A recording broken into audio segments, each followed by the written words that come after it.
Our ancestors built our bodies from soil in the creases of their hands.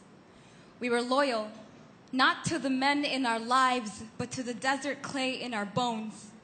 This is who we were, fire wrapped in faded skin, children of grandmothers, mothers of kings, until the day our brethren fell. When the last breath is taken, flesh turns.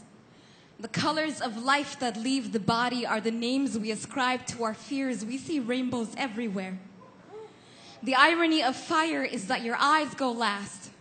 Long after you can no longer feel its sting, you can still see it burn. In death, all our eyes are gray. They mimic the hues of smoke that dance across the sky.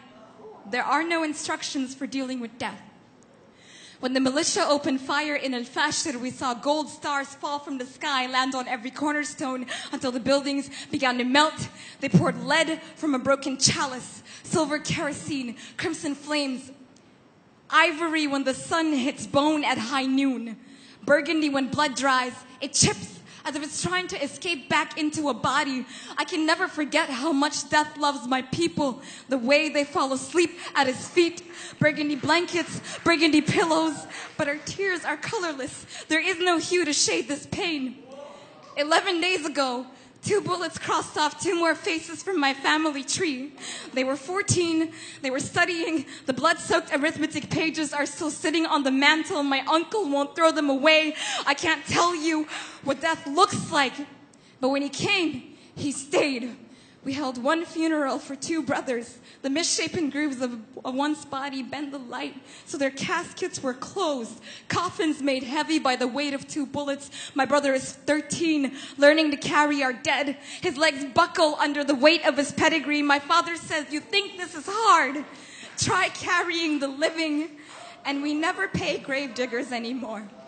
Now the soil feels so familiar under my hands. I've gathered enough to build a body, but I'm afraid of what I'll make.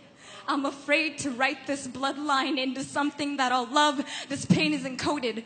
Our genes come to fruition on our skin. It isn't burgundy, it's black. And I wake up every morning wondering when it'll happen to me. I want to spill every color from this form. I want to leave a canvas sinking with the weight of my pedigree. I want to be able to look at a sunrise and not see my entire family falling to pieces. I wish this skin had come with instructions. When the last breath is taken, flesh turns. And for the past 11 days, I've seen rainbows everywhere.